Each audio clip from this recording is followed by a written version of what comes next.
Good morning everyone, welcome to W S academy. আজকে আমরা history class practice 5 নম্বর class নিয়ে আজকে আমরা আলোচনা করব। এর আগে 4খানা ভিডিও আমাদের আপলোড করা রয়েছে, সেগুলো যারা দেখুনি তারা অবশ্যই দেখে নেবে। গুরুত্বপূর্ণ এড়িয়ে যাওয়া, ভুলে যাওয়া প্রশ্নগুলো নিয়ে কিন্তু আমরা আলোচনা করি, সেখানেই আমাদের কিন্তু হিস্ট্রি প্র্যাকটিস ক্লাস আজ 5 নম্বর ক্লাস অনুষ্ঠিত হচ্ছে। দেখো, প্রথম প্রশ্ন দেখার আগে আমাদের যে দুখানা ব্যাচ লঞ্চ হয়েছে সেটা একটু দেখে নেব। লেডি কনস্টেবল সম্প্রতি দুখানা ব্যাচ আমাদের লঞ্চ হয়েছে, লেডি কনস্টেবল এবং পিএসসি ক্লার্কশিপের। আর প্রাইস রয়েছে, দেখে নেবে, এবং সমস্ত বিষয়ের সিলেবাস অনুযায়ী ক্লাস করানো হয় এবং লাইভ রেকর্ডের সুবিধা রয়েছে। সপ্তাহে 6 দিন বিষয়ভিত্তিক ক্লাস, অভিজ্ঞ শিক্ষক এবং প্রতিটি ক্লাসের পিডিএফ নোটস কিন্তু তোমরা পাবে। যারা লাইভ ক্লাস করতে পারবে না তারা রেকর্ডের সুবিধা পাবে, এবং যারা লাইভ পাবে করতে পারবে তারা তো রেকর্ড পাবেই, নোটস পিডিএফ এগুলো সব পাওয়া যাবে। চলো প্রথম প্রশ্ন 1 নম্বর শুরু করি। 1 নম্বর দেখো, সবাই উত্তর করবে। বৈদিক যুগে বলি এবং ভাগ ছিল দুটি: যজ্ঞের নাম, শস্যের নাম, গোত্রের নাম, কর বা খাজনার নাম। কি হবে উত্তর? সবাই করবে। বৈদিক যুগে বলি এবং ভাগ ছিল দুটি: যজ্ঞের নাম নাকি শস্যের নাম, নাকি গোত্রের নাম, নাকি কর বা খাজনার নাম। কি হবে? প্রাচীন যুগের খুব গুরুত্বপূর্ণ প্রশ্ন এটা, বলি এবং ভাগ। সবাই উত্তর করো।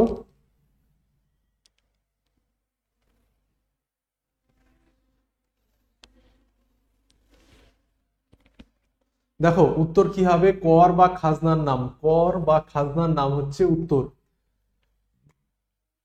এছাড়া বৈদিক যুগে নিষ্ক ও মনা নামে দুটি স্বর্ণমুদ্রা প্রচলিত ছিল। কি? নিষ্ক ও মনা নামে দুটি স্বর্ণমুদ্রা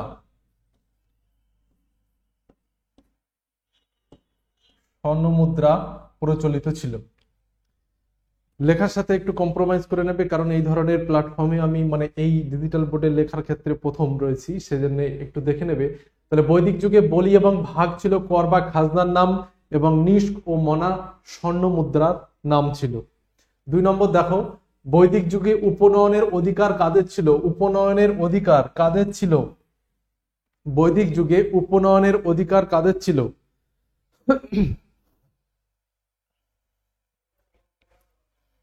উত্তর করবে সবাই। বৈদিক যুগে উপনয়নের অধিকার কাদের ছিল? ব্রাহ্মণদের, নাকি ক্ষত্রিয়দের, নাকি বৈশ্যদের, না উপরোক্ত 3টি শ্রেণীর? কাদের ছিল? 4খানা ভাগ ছিল: ব্রাহ্মণ, ক্ষত্রিয়, বৈশ্য এবং শূদ্র।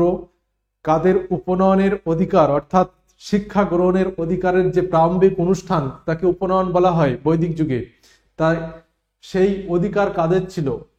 উত্তর কি হবে? দেখো উত্তর হবে 3টি শ্রেণী, উপরোক্ত 3টি শ্রেণী, অর্থাৎ ব্রাহ্মণদেরও ছিল, ক্ষত্রিয়দের, বৈশ্যরা, তারা বেদ পাঠ শিক্ষা গ্রহণের অধিকার ছিল, কিন্তু শূদ্রদের ছিল না।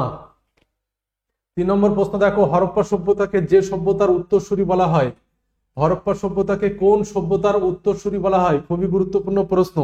হরপ্পা সভ্যতাকে কোন সভ্যতার উত্তরসূরি বলা হয়? সবাই উত্তর করবে।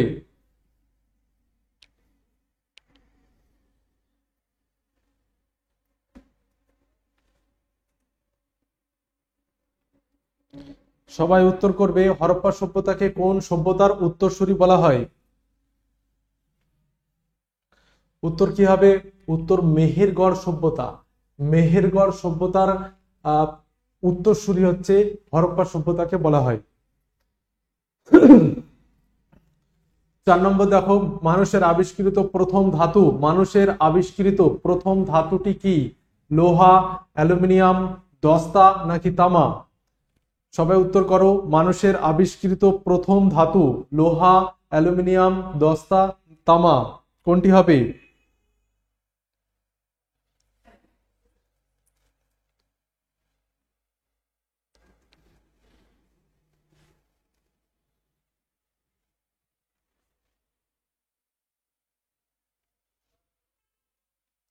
কি হবে উত্তর? উত্তর হবে তামা।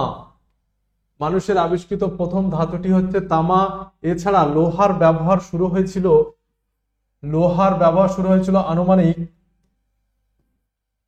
1000 খ্রিস্টপূর্ব অব্দ থেকে।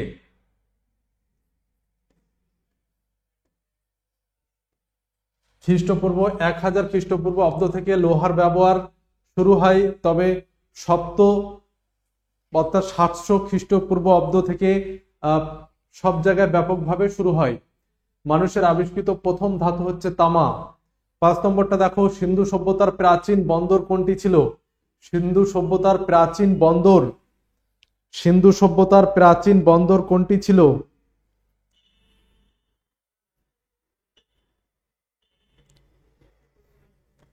সিন্ধু সভ্যতার প্রাচীন বন্দর কোনটি ছিল? হরপ্পা, লোথাল হবে এটা দেখে নেবে। লোথাল, ঢোলাভিরা, সুরকোড্ডা কোনটি হবে সিন্ধু সভ্যতার প্রাচীনতম বন্দর? কোনটি? উত্তর কি হবে দেখো, উত্তর হবে লোথাল। উত্তর কি হবে? লোথাল ছিল প্রাচীন সিন্ধু সভ্যতার বন্দর। 6 নম্বর দেখো, মনুস্মৃতিতে আলোচ্য বিষয় কি ছিল? মনুস্মৃতিতে আলোচ্য বিষয় বস্তু কি ছিল? ধর্ম নাকি সামাজিক ব্যবস্থা নাকি আইন নাকি অর্থনীতি? কোনটি? মনুস্মৃতিতে আলোচ্য বিষয় কি ছিল?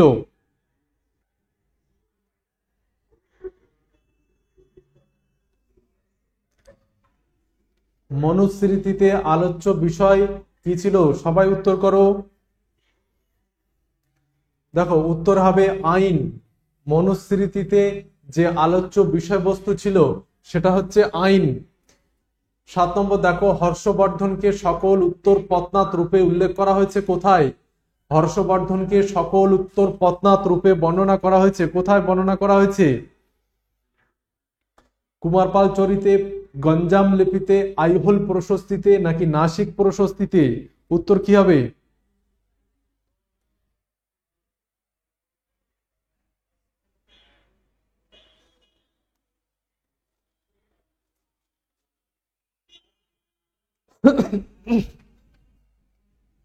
হর্ষবর্ধনকে সকল উত্তর পত্নাত রূপে বর্ণনা করা হয়েছে আইহোল প্রশস্তিতে সকল উত্তর পত্নাত রূপে হর্ষবর্ধনকে সকল উত্তর পত্নাত বলা হয়েছে। এছাড়া হর্ষবর্ধনের সভাকবি বাণভট্ট হর্ষবর্ধনকে কি বলেছিলেন? বাণভট্ট হর্ষবর্ধনকে বলেছিলেন হর্ষ পঞ্চ ভারতের অধীশ্বর। পঞ্চ ভারতের অধীশ্বর।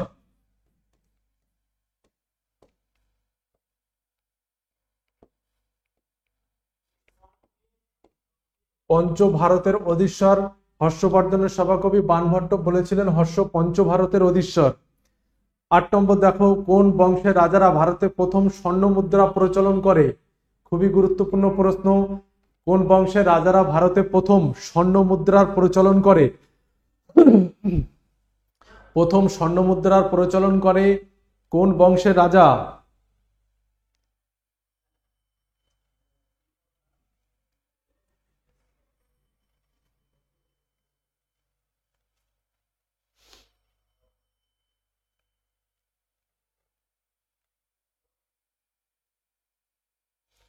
উত্তর কি হবে দেখো, উত্তর হবে কুষাণ। কুষাণরা ভারতে কিন্তু প্রথম স্বর্ণ মুদ্রার প্রচলন করে। কুষাণরা ভারতে কিন্তু স্বর্ণ মুদ্রার প্রচলন করেছিল। আচ্ছা, এখানে গুপ্ত রাজবংশের প্রতিষ্ঠাতা কে বা প্রথম রাজা কে? নাম কি? শ্রীগুপ্ত। মনে পড়ছে সবার? শ্রীগুপ্ত। আর হর্ষঙ্ক বংশের প্রথম রাজা কে?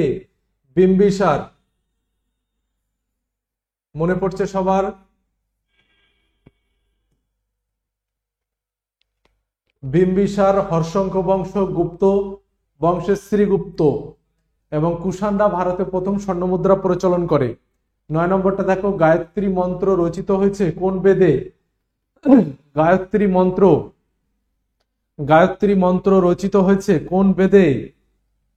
ঋগ্বেদ, সামবেদ, যজুর্বেদ, অথর্ববেদ, কোন বেদে রচিত হয়েছে?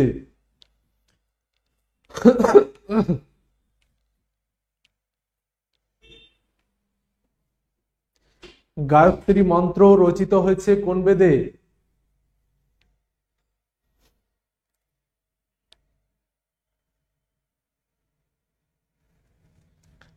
উত্তর কি হবে? ঋগ্বেদ। ঋগ্বেদে গায়ত্রী মন্ত্র কিন্তু রচিত হয়েছে। প্রথম বৌদ্ধ সম্মেলন কোথায় অনুষ্ঠিত হয়েছিল? প্রথম বৌদ্ধ সম্মেলন কোথায় অনুষ্ঠিত হয়েছিল?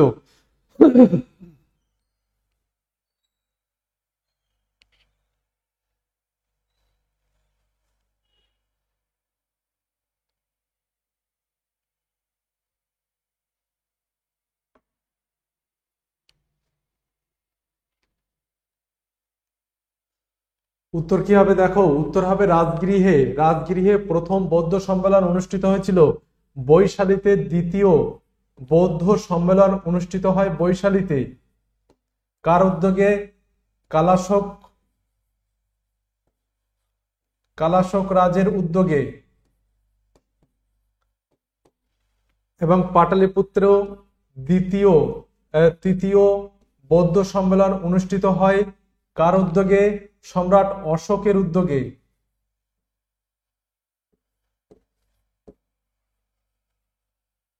সম্রাট অশোকের উদ্যোগে তৃতীয় বৌদ্ধ সম্মেলন অনুষ্ঠিত হয় এবং চতুর্থ বৌদ্ধ সম্মেলন অনুষ্ঠিত হয়েছিল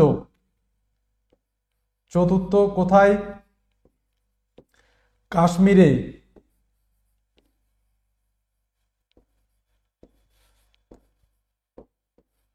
মতান্তরে জলান্ধরে চতুর্থ বৌদ্ধ সম্মেলনে কার উদ্যোগে? কুষাণ কনিষ্কের আমলে।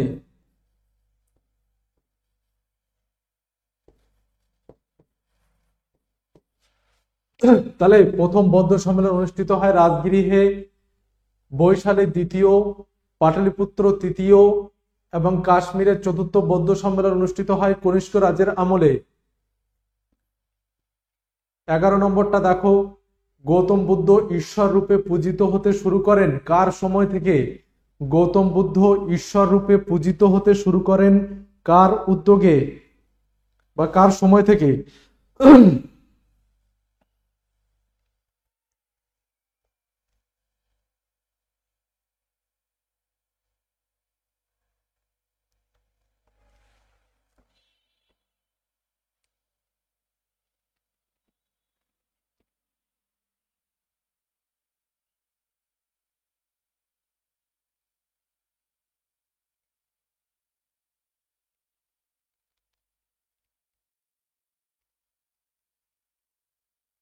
উত্তর কি হবে? দেখো, উত্তর কনিষ্ক।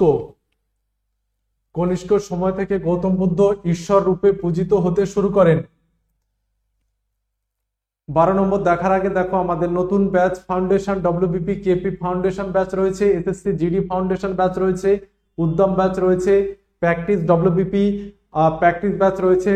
তোমাদের যেটা প্রয়োজন ফাউন্ডেশন ব্যাচে ভর্তি হলে প্রথম থেকে সমস্ত জিনিস ধরে ধরে করানো হয় এবং যাদের বেসিক ক্লিয়ার রয়েছে তারা প্র্যাকটিস ব্যাচে ভর্তি হতে পারে। তার আগে TWS একাডেমি প্লে স্টোর থেকে অ্যাপস ডাউনলোড করার মাধ্যমে কিন্তু আমাদের এখানে রেজিস্ট্রেশন এবং ভর্তি হওয়া যাবে। এবং যদি কোনো প্রশ্ন জিজ্ঞাসা থাকে 10টা থেকে 7টার মধ্যে এই নাম্বারে কল করে নিতে পারো। সোম থেকে শনিবার প্রতিদিন লাইভ ক্লাস হবে, লাইভ রেকর্ডের সুবিধা তো রয়েছেই, PDF নোটস রয়েছে, অভিজ্ঞ শিক্ষক এগুলো রয়েছে। 13 নম্বরটা দেখো, 12 নম্বরটা দেখো, গৌতম বুদ্ধ কোন নদীর তীরে বোধিপ্রাপ্ত হন? গৌতম বুদ্ধ কোন নদীর তীরে বোধিপ্রাপ্ত হন?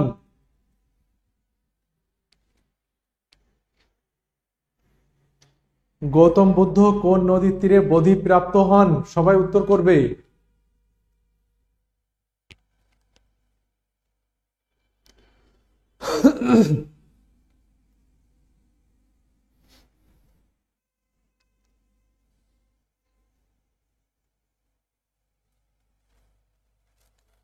উত্তর কি হবে? উত্তর হবে নৈরঞ্জনা নদীর তীরে গৌতম বুদ্ধ বোধিপ্রাপ্ত হয়েছিলেন। কোন গাছের নিচে? অশ্বত্থ গাছের নিচে। মনে রাখবে, অশ্বত্থ গাছের নিচে।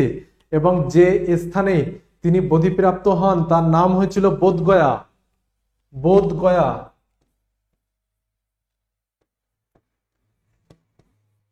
এবং যে গাছ অর্থাৎ অশ্বত্থ গাছের নিচে তিনি বোধিপ্রাপ্ত হয়েছিলেন তার নাম হচ্ছে বোধিবৃক্ষ।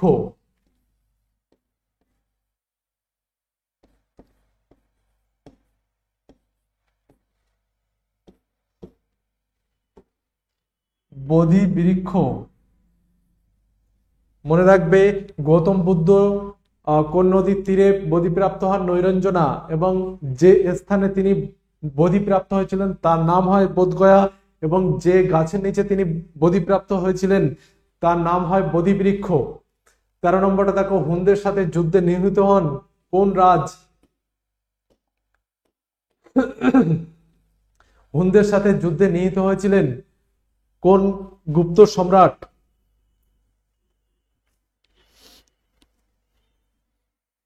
সবাই উত্তর করবে। হুনদের সাথে যুদ্ধে নিহত হয়েছিলেন কোন সম্রাট?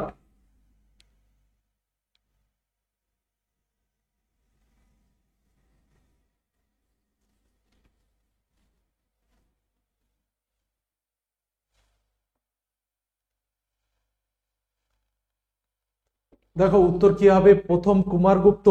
প্রথম কুমারগুপ্ত হুনদের সাথে যুদ্ধে নিহত হন, তারপরে সিংহাসনে বসে স্কন্দগুপ্ত। স্কন্দগুপ্তকে ভারতের রক্ষাকারী বলা হয়, কারণ যুদ্ধে তিনি স্কন্দগুপ্তদের সম্পূর্ণভাবে পরাজিত করেছিলেন। হুনদের সাথে যুদ্ধে নিহত হয়েছিলেন কুমারগুপ্ত, প্রথম কুমারগুপ্ত। 14 নম্বরটা দেখো, কোন গুপ্ত রাজার মুদ্রায় তার বিনা বাদনরত প্রতিকৃতি পাওয়া গেছে? কোন গুপ্ত রাজার মুদ্রায় তার বিনা বাদনরত প্রতিকৃতি পাওয়া গেছে?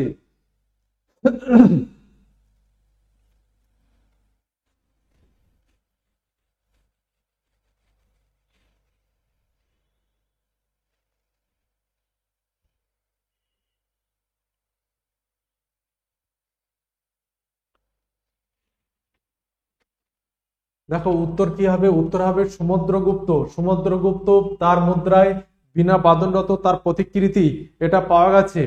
15 নম্বরটা দেখো, আকবর কোনটি জয় করতে পারেনি? খুব গুরুত্বপূর্ণ প্রশ্ন এবং ডব্লিউবিসিএস মেন্সে এসেছিল।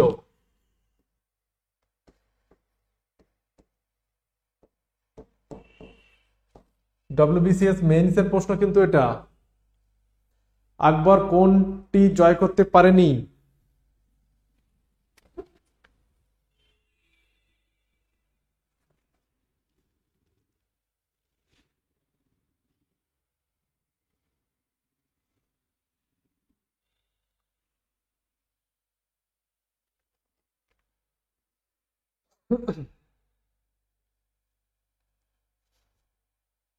উত্তর কি হবে? দেখো উত্তর হবে আসাম।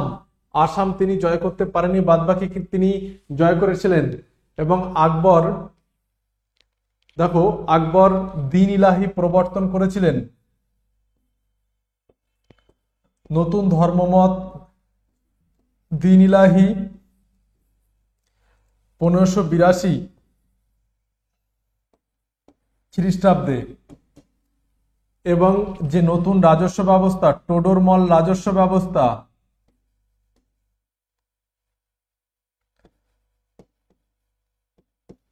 টোডরমল রাজস্ব তিনি সেটা করেছিলেন 1582 খ্রিস্টাব্দে।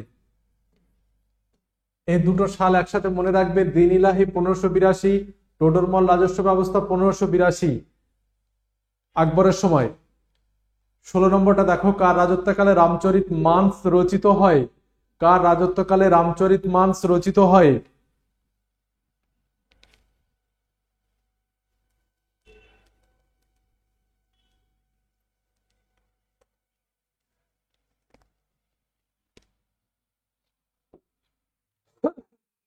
কার রাজত্বকালে রামচরিত মানস রচিত হয়? উত্তর কি হবে? উত্তর আকবরের সময়। কে রচনা করেছিলেন রামচরিত মানস? কে রচনা করেছিলেন? তুলসীদাস।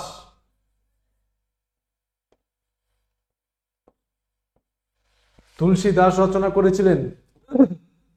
এছাড়া হিন্দি গীতিকাব্য সুরসাগর,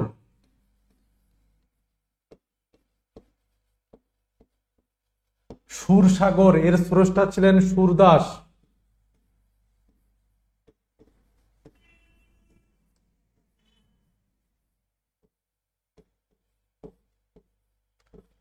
সুরসাগরের স্রষ্টা ছিলেন সুরদাস, হিন্দি গীতিকাব্য, এবং রামচরিত মানস রচনা করেছিলেন তুলসী দাস। মনে থাকবে।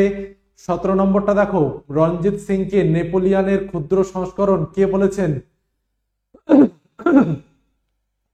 রঞ্জিত সিংকে নেপোলিয়নের ক্ষুদ্র সংস্করণ কে বলেছিলেন? রঞ্জিত সিংকে নেপোলিয়নের ক্ষুদ্র সংস্করণ কে বলেছিলেন? পরীক্ষায় আসা প্রশ্ন।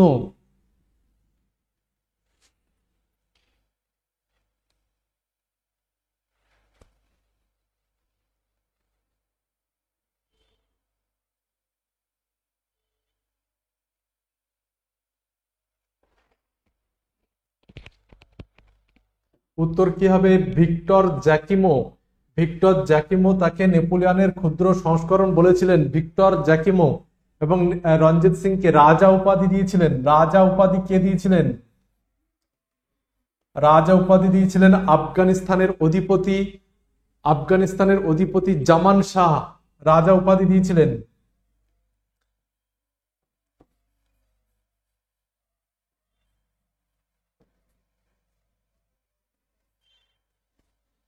তাহলে আফগানিস্তানের অধিপতি জামান শাহ উপাধি দিয়েছিলেন। এছাড়া অমৃতসরের সন্ধি কবে হয়?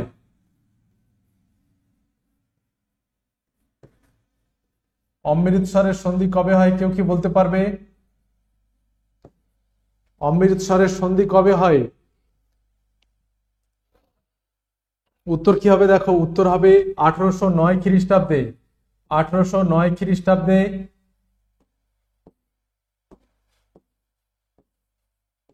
অমৃতসরের সন্ধি হয়।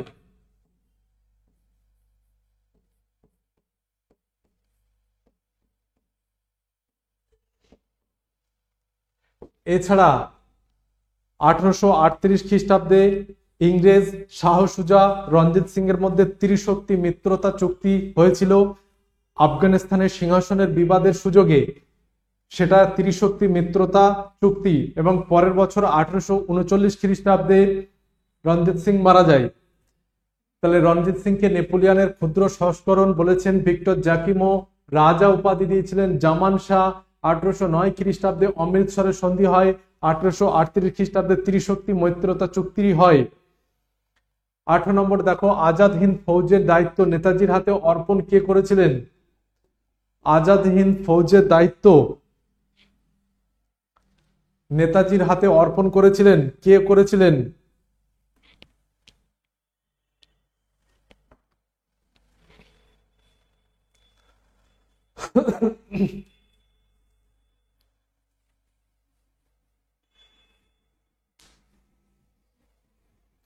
উত্তর কি হবে? দেখো, রাসবিহারী বসু। রাসবিহারী বসু নেতাজির হাতে আজাদ হিন্দ ফৌজের দায়িত্ব তুলে দিয়েছিলেন। নেতাজির সেনাদল 6টি ভাগে বিভক্ত ছিল। 6টি। নেতাজির সেনাদল 6টি ভাগে বিভক্ত ছিল। কি কি ভাগ ছিল?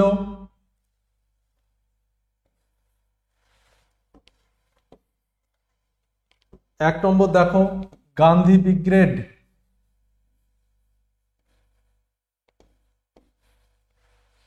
দুই নম্বর হচ্ছে আজাদ ব্রিগেড।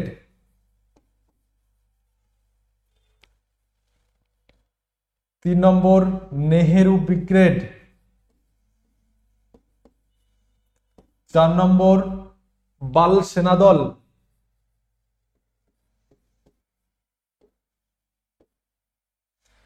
5 নম্বর ঝাঁসি ব্রিগেড।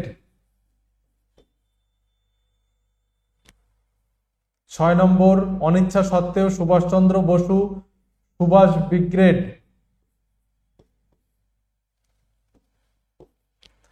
তাহলে প্রতিটা ব্রিগেড 6টি ভাগে বিভক্ত ছিল। 6টি ভাগে বিভক্ত ছিল কি কি? Gandhi brigade, Azad brigade, Nehru brigade, বাল সেনাদল, ঝাঁসি ব্রিগেড, সুভাষ ব্রিগেড। 6টি ভাগে বিভক্ত ছিল আজাদ হিন্দ ফৌজের সেনাদল। 19 নম্বর দেখো, কোন শহরে সুভাষচন্দ্র বসু গঠন করেছিলেন free Indian legion? Free Indian legion কোন শহরে সুভাষচন্দ্র বসু গঠন করেছিলেন? উত্তর করবে সবাই।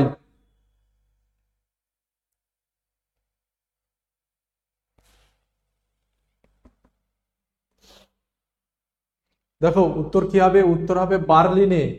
বার্লিনে ফ্রি ইন্ডিয়ান লিজিয়ন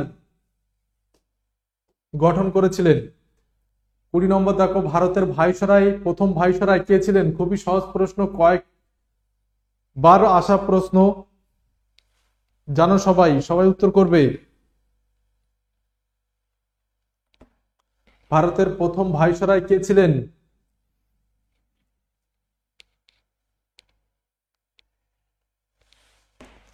উত্তর কি হবে? ক্যানিং। ক্যানিং হচ্ছেন প্রথম ভাইসরয়।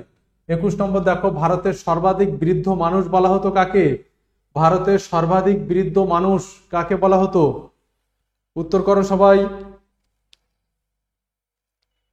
ভারতের সর্বাধিক বৃদ্ধ মানুষ কাকে বলা হতো? উত্তর কি হবে? দাদাভাই নৌরোজিকে ভারতের সর্বাধিক বৃদ্ধ মানুষ বলা হতো। 22 নম্বর দেখো সনাতনপন্থী সংস্কারক কাকে বলা হয়? সনাতনপন্থী সংস্কারক কাকে বলা হয়? উত্তর করো সবাই।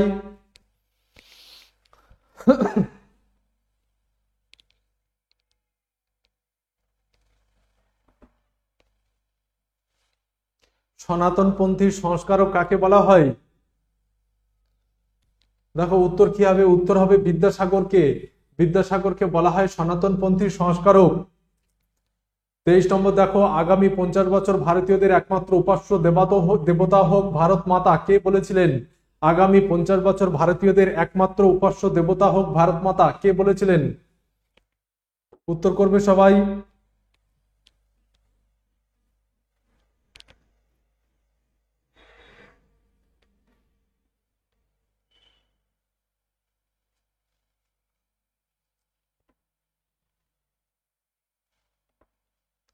উত্তর কি হবে? স্বামী বিবেকানন্দ। স্বামী বিবেকানন্দ বলেছিলেন আগামী 50 বছর ভারতীয়দের একমাত্র দেবতা হোক, উপাস্য দেবতা হোক ভারত মাতা। 24 নম্বর দেখো বিধবা বিবাহ আইন পাশের সময় গভর্নর জেনারেল, ভারতের গভর্নর জেনারেল কে ছিলেন? বিধবা বিবাহ আইন পাশের সময় ভারতের গভর্নর জেনারেল কে ছিলেন?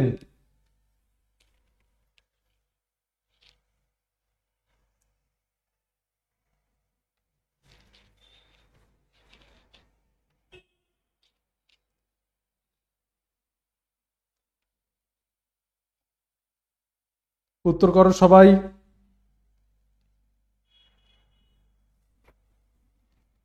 উত্তর কি হবে? লর্ড ক্যানিং।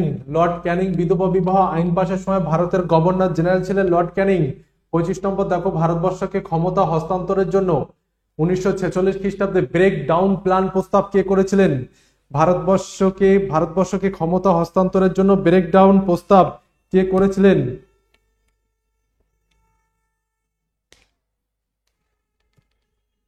1946 খ্রিস্টাব্দে। উত্তর কি হবে? উত্তর হবে ক্লিমেন্ট এটলি। ক্লিমেন্ট এটলি 1946 খ্রিস্টাব্দে ভারতে ক্ষমতা হস্তান্তরের জন্য ব্রেকডাউন প্ল্যান করেছিলেন। ওয়াভেল পরিকল্পনা কবে হয়েছিল? 1945 খ্রিস্টাব্দে। 1945 খ্রিস্টাব্দে ওয়াভেল পরিকল্পনা হয়েছিল।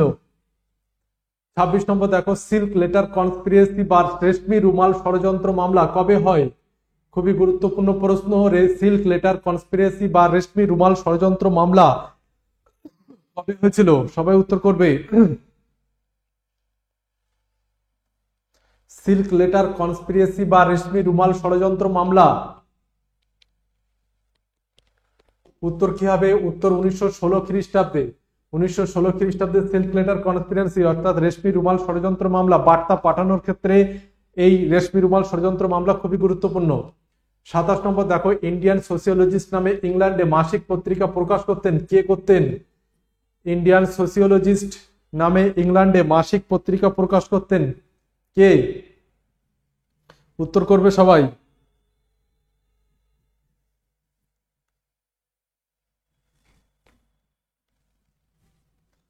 উত্তর কি হবে? শ্যামজি কৃষ্ণ বর্মা। শ্যামজি কৃষ্ণ বর্মা ইংল্যান্ডের সোসিওলজিস্ট নামে ইংল্যান্ডে মাসিক পত্রিকা প্রকাশ করতেন?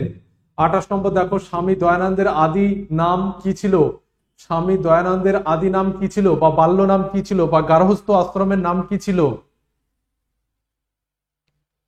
উত্তর করো।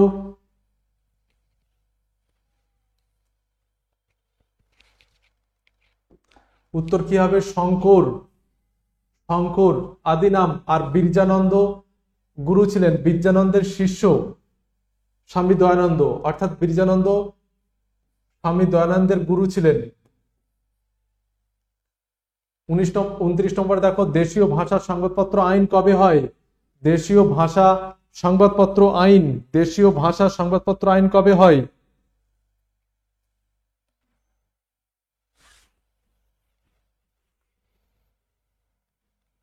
দেশীয় ভাষা সংবাদপত্র আইন কবে হয়? উত্তর কি হবে? 1878 খ্রিস্টাব্দে। শুধু 1878 খ্রিস্টাব্দে দেশীয় ভাষা সংবাদপত্র আইন পাশ হয়। এবং নাট্যাভিনয় নিয়ন্ত্রণ বিল কবে পাশ হয়? দেখো, নাট্যাভিনয় নিয়ন্ত্রণ বিল কবে পাশ হয়?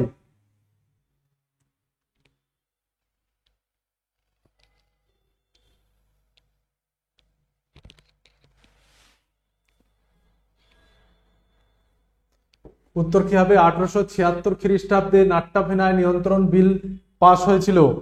আজকে এ পর্যন্ত 30খানা প্রশ্ন নিয়ে আমরা আলোচনা করলাম। কার কতটা হলো মক টেস্ট নিশ্চয়ই দিয়েছো, কমেন্ট বক্সে অবশ্যই জানাবে। প্রশ্নগুলো কেমন সেগুলো জানাবে। এছাড়া আমরা পরবর্তী দিনগুলোতে আরো কিন্তু গভীর এবং চিন্তনযুক্ত প্রশ্ন কিন্তু নিয়ে আসবো। চলো আজকে এ পর্যন্ত। এবং আমাদের ফ্রি লাইভ ক্লাস শিডিউল ইউটিউবে চলে। প্রতিটা ক্লাসের রুটিন রয়েছে। আলামিন স্যারের GK express, current affairs, Arabul স্যারের, ডাল্টন স্যারের টেট ইভিএস এবং ইমতিয়াজ স্যারের টেট ম্যাথ। 11:30টায় সিডিপি ক্লাস হয়। ফিরোজ স্যার ম্যাথ, ফিরোজ মিজান স্যারের টেট ইংলিশ রয়েছে। এগুলো দেখে নেবে। ফ্রি লাইভ ক্লাস শিডিউল সোম থেকে শনিবার পর্যন্ত। চলো আজকে এ পর্যন্ত।